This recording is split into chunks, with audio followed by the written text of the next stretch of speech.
So you know the ones where you're listening to a song that you really like and you're like, that's my tune. That's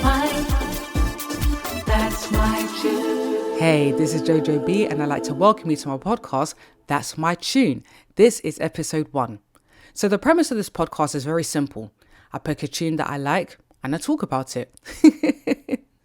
I like to listen to different kinds of music, different genres and different eras. So believe me, you won't be bored. There will be a mix. 1 minute will be pop, next minute R&B, next minute gospel, next minute hip hop. You name it, it will all be there. So each episode that you tune in, let's vibe. There's the hashtag, that's my tune. So if you want to be in the conversation, use that. Okay, so for this episode, I decided to bring in a guest. A guest already, you say? Yes, a guest. One of my friends and a fellow artist. His name is Hanson Asiedu, and I'll be talking about his song, Cover Me. Now, I like this song because there's a nice, cool, jazzy, calm vibe. A lot has gone on in the world this year, and I don't need to go and talk about it because we all know. So this song, the lyrics are encouraging. It's also relatable when you're feeling down and so much is going on, and you just feel like you need to be covered with love. So that's the reason why I picked this tune. I just love the vibe, and obviously he's my friend as well, so slight bias there, slight bias. So what I'm going to do is that I'm going to let the song play. So kick back, relax, enjoy, and then after the song is played, we'll talk to the man himself, and we'll get to find out the inspiration behind his lyrics, the process behind him writing the song, and a lot more. So enjoy. So everybody, this is my guest and my friend of, is it 20 years or just over 20 years? Which is it? Something like that. Too long. Something like that. Yeah, way too long. I mean, why is this guy still in my life for? Anyway, no, I'm messing. So this is my guest and my friend, Hanson Asiedu. Give him a round of applause, everybody. Yeah! What? Cue canned clapping. What? Yeah, what's up, everyone? Hi, I'm Hanson Asiedu. Really happy to be here. Yes. So thank you for being a guest on That's My Tune. No problem. Thanks for having me. No problem at all. So earlier on, I played your song Cover Me, and I love the vibe. It's nice and jazzy. Like, tell me, what made you choose that particular genre, or did you have any other genres in mind, but then decided to go for that? Like, where was your mind at that point? So at the time, well, shortly after I wrote that song, I partnered up with a classically trained like jazz pianist called Andrew.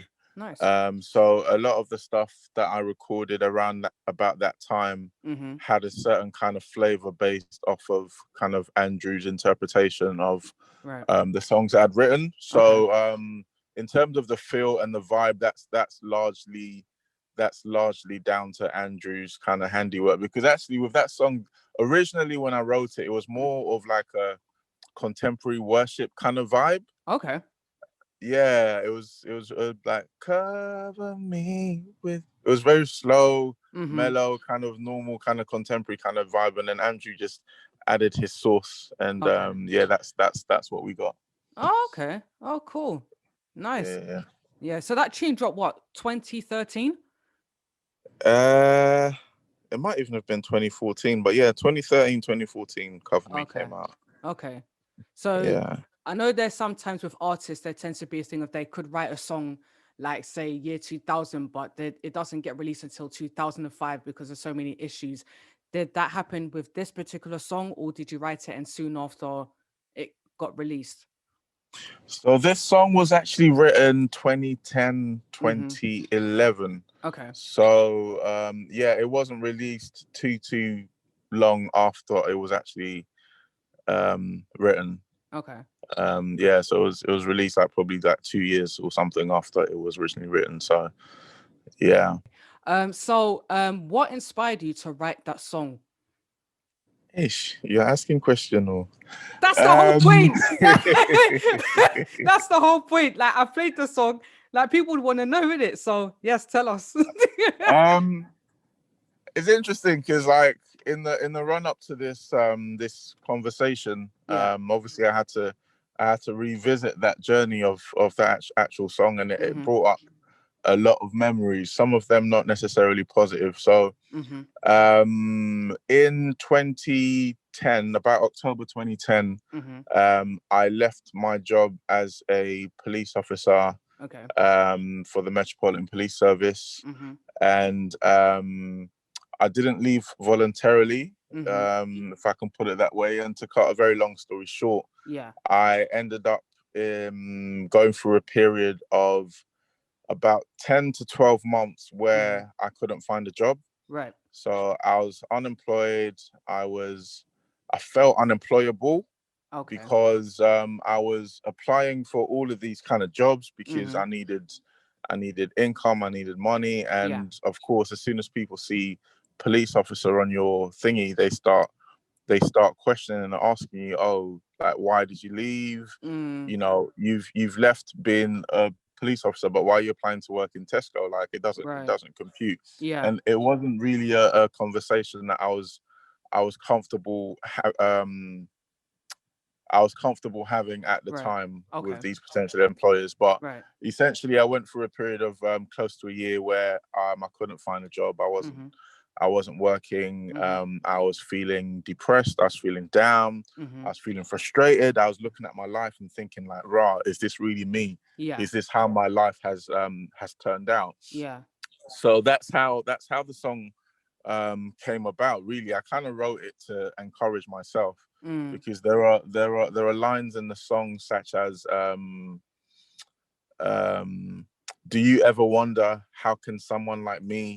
someone like me be so helpless like this? Mm-hmm. And that's how I was feeling. I was feeling helpless, hopeless, Mm. lost, and it was really like a cry or a prayer to God to say, look, this is where I find myself. One of them, like, kind of David kind of songs. This is Yeah. where I find myself. Like, Lord, just please Yeah. cover me, just shield me, Yeah. just protect me, just Right. wrap your arms around me, just give me a hug, like, just cover me, even when the storms of life are raging. Mm. Just cover me. So that's how that song came about. Oh. See, this is why it's good to ask these questions because I didn't know that whole backstory of how that song came to be. So Yeah, yeah. This is why I do this podcast because when there's songs that I like, I always like to know the background of them if I can.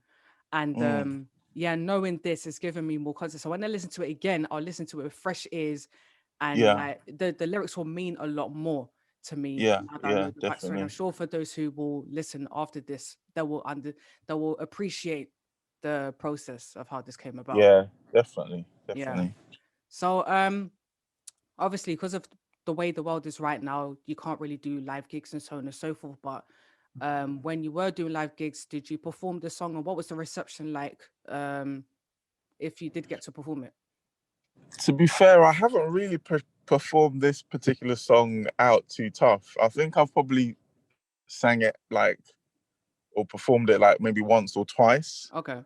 Um, just simply because around about the time that the song was released and shortly Mm-hmm. after, I wasn't really on the live circuit too tough anyway. So Mm-hmm. the opportunity to minister it or to sing it out wasn't really there. Mm-hmm. And then kind of going forward a few years, I kind of felt like that song was okay or was appropriate for a particular time, but I'm now Mm-hmm. kind of past that season. So even when Right. I did go into a period where I was like outperforming and stuff like that, it Mm-hmm. wasn't really something that I wanted to get out of the bag again, because Right. I was now singing new sets of songs and Yeah. songs which felt a little bit more relevant at the time. Mm-hmm.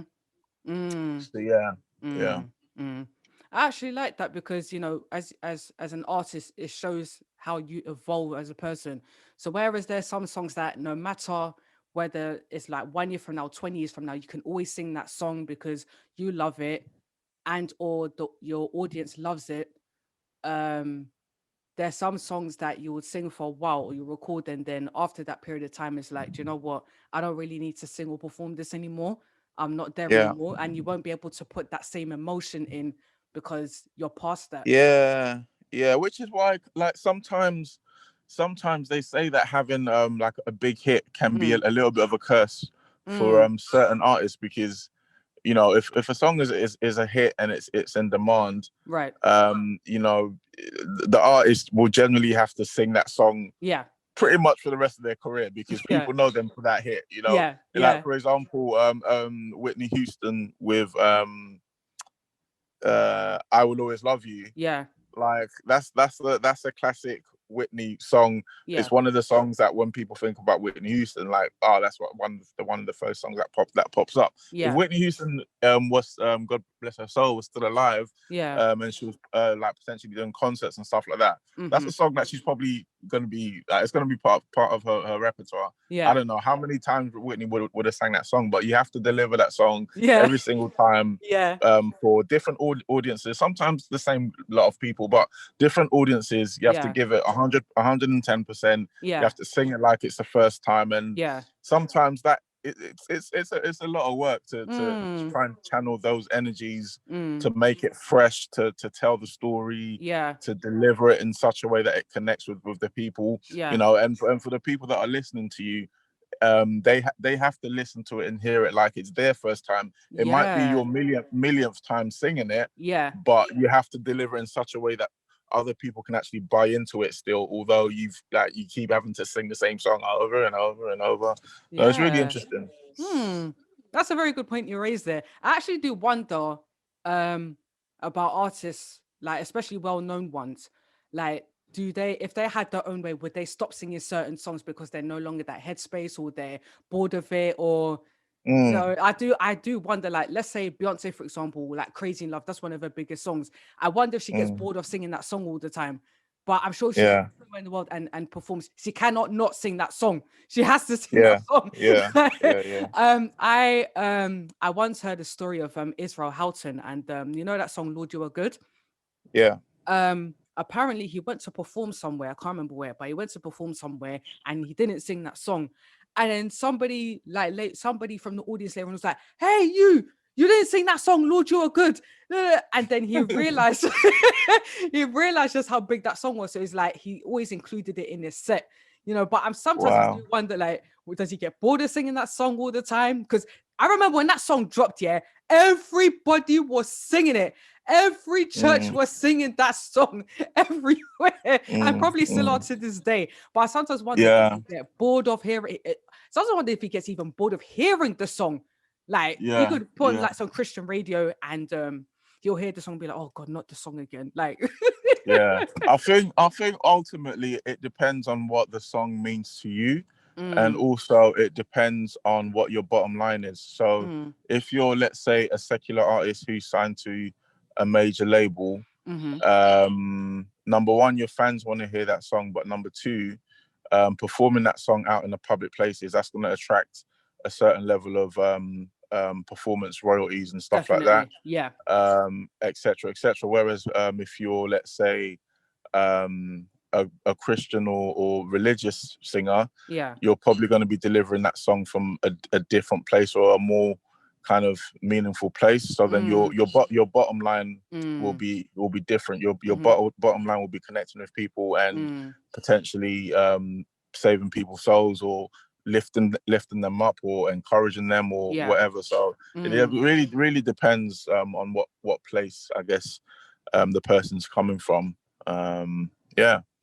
yeah. And I guess as well, if even for gospel artists or in the Christian circles, um, there is that, you know, wanting to encourage people and so on and so forth. There's that ministerial obligation. But Mm, if you're say on the status of say Fred Hammond or Kurt Franklin, there would also be that, look, this song brings a lot of money, performance royalties and that kind of thing. So like mm, so there's some artists who have yeah. to like, especially gospel artists have to deal with the dual aspect of it. Um Yeah. Yeah. so yeah, that's some good points you've raised. Mm. So moving on from Cover Me, you've released a few projects since then, and you have just recently, I think it was last week or 2 weeks ago, you have released a new project. Tell us a bit more about that. Yeah, I released a 4-track EP called Back to Life. Okay. It was released pretty much on the anniversary of my first EP called Mm-hmm. Stages. Okay. So yeah, Back to Life was Actually born in Nigeria. So in October last year, I had the opportunity to go to Nigeria to minister, and it was after a particular session. We went out to eat and stuff. There were lots of different kind of men of God from different places, and I just happened to be sat next to the guy who would be the producer for Back to Life. I'd met him before once in London. So yeah, just around the table we were just talking, and he kind of said, "So what's happened with your music?" And I was like, "Well, nothing really much at the moment. I can't really find the right people to work with. Also, trying to produce music of a particular quality, it attracts money, and I'm not really in that space right now." So I was just there, and then he was like, "Look, just hit me up. I'm prepared to work with you." Blah blah blah blah blah. So that's how that project was born, really, just around that table. So came back to the UK, and then we just stayed in contact. We sent like voice notes back and forth, files back and forth. Thankfully I'm able to record my own vocals at home. So all the vocals were recorded in my living room, the lead vocals. So it was just a period of about 8-9 months of sending back stuff back and forth, and that's how that EP came about. Okay. You made an interesting point about you recording your lead vocals at home. So in terms of backing vocals, did you also record those, or did you outsource others? Because there are some artists who their strength is in lead vocals, but they outsource for backing vocals, maybe because they feel they're not good enough, or maybe just for variety. But then there are other artists like, say, Brandy, who does an excellent job of singing leads and doing her own vocal arrangements. And she's stunning at that, by the way. Oh, great.